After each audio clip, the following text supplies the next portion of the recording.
జయశంకర్ భూపాలపల్లి జిల్లా కాళేశ్వరంలో 4వ రోజు సరస్వతి అంత్య పుష్కరాలు కొనసాగుతున్నాయి. వేద పండితులు ఇవాళ నవగ్రహ హోమాన్ని నిర్వహిస్తున్నారు. శ్రీ అద్వైతానంద భారతి అంత్య పుష్కర స్నానం ఆచరించి పూజలను చేస్తారు. అంత్య పుష్కరాల సందర్భంగా రోజుకొక పీఠాధిపతితో ఉదయం హోమ కార్యక్రమాలు నిర్వహిస్తుండగా సాయంత్రం నదీ హారతులు సాంస్కృతిక కార్యక్రమాలు జరుగుతున్నాయి. మహిళలు పుష్కర స్నానాలను ఆచరించి గోదావరి నదికి ధూపదీపాలను వదులుతున్నారు. ఇక మరోవైపు కాళేశ్వరంలో 46 డిగ్రీల ఉష్ణోగ్రతలు దాటుతున్నాయి. దీంతో పుష్కరాలకు భక్తులు రద్దీ తగ్గింది.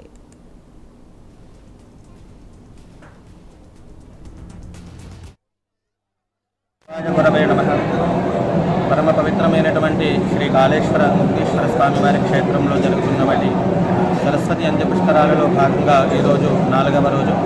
ఈ కార్యక్రమాలన్నీ కూడా అంగరంగ వైభవంగా నిర్వహించుకుంటున్నాం. అలాగే ప్రతిరోజు దేశంలోని ప్రఖ్యాతిగాంచిన పీఠాల నుండి ఒక్కొక్క స్వామి మన కాళేశ్వర ముక్తేశ్వర స్వామి వారి క్షేత్రానికి విచ్చేసి సరస్వతి నది యొక్క స్నానమాచరించి స్వామివార్లను దర్శించి అలాగే సుఖానంద సరస్వతి అమ్మవార్లను దర్శించి భక్తులందరికీ కూడా అనుగ్రహ భాషణం చేస్తున్నటువంటి విషయం భక్తులందరికీ కూడా విదితమే.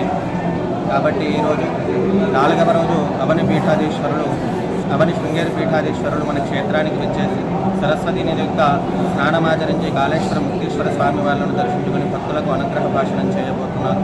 అలాగే ప్రతిరోజు మనకి ఈ దేవాలయంలో ఒక్కో రోజు ఒక్కో హోమాది కార్యక్రమం కూడా నిర్వహించుకుంటున్నాం. ఈరోజు 4వ రోజు నవగ్రహ హోమం నిర్వహించుకోబోతున్నాం. ఈ నవగ్రహ హోమంలో పాల్గొనడం ద్వారా నవగ్రహ దోషాలన్నీ కూడా తొలగిపోయి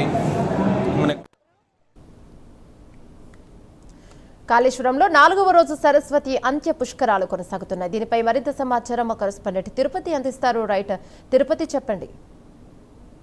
కాళేశ్వరంలో అత్యంత వైభవయుతంగా 4వ రోజు సరస్వతి అంత్య పుష్కరాలు కొనసాగుతున్నాయి. ఈ రోజు నవగ్రహ హోమ కార్యక్రమాన్ని నిర్వహించారు. ఈ రోజు పీఠాధిపతి శ్రీ అద్వైతానంద భారత అత్యంత పుష్కర స్నానం ఆచరించి పూజా కార్యక్రమాలను కొనసాగించారు. రోజు ఒక పీఠాధిపతితో ఉదయం హోమ కార్యక్రమాలు పూజలు కొనసాగుతున్నాయి. సాయంత్రం నదిహారతులు సాంస్కృతిక కార్యక్రమాలు కొనసాగుతున్నటువంటి పరిస్థితి కనబడుతుంది. నిన్న మొన్నటి కంటే ఈ రోజు ఆదివారం తెలుగుదినం కావడంతో కొంత భక్తుల రద్దీ పెరిగినట్టుగా అధికారులు భావిస్తా ఉన్నారు. కానీ గత సంవత్సరం పోలిస్తే ఈసారి భక్తుల తాకిడి చాలా తగ్గిపోయింది. ఎండల తీవ్రతల నేపథ్యంలో కావచ్చు, ఎండలు 46 డిగ్రీలకు పైగా ఉష్ణోగ్రతలు నమోదుతున్న నేపథ్యంలో గత సంవత్సరం సరస్వతి పుష్కరాలకు ఈసారి పోలిస్తే భక్తుల తాకిడి పూర్తిగా తగ్గిపోయి కేవలం పలుచగా మాత్రమే భక్తులు కనిపిస్తున్నట్టుగా అధికారులు కావచ్చు అతని స్థానికులు అంచనా వేసినటువంటి పరిస్థితి కనబడుతుంది. జ్ఞాన సరస్వతి పుష్కర్ గారి దగ్గర వచ్చినటువంటి భక్తులు పుణ్యస్నానాలు ఆచరించి మొక్కులు చెల్లిస్తున్నారు. గోదావరి నదికి ధూపదీపాలను మహిళలు వదులుతున్నటువంటి పరిస్థితి కనబడుతుంది. నిన్న ఎండ తీవ్రతతో ఓ భక్తుడు మృతిచెందినటువంటి పరిస్థితి కనబడుతుంది. ఎండ నుండి ఉపశమనం పొందేలా వచ్చేటువంటి భక్తులంతా కూడా జాగ్రత్తలు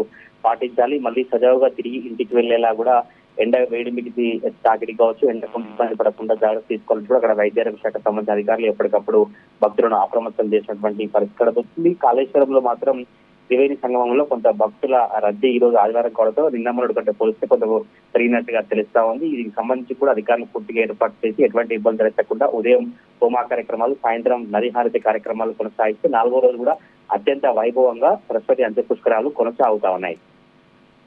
థ్యాంక్ యూ తిరుపతి.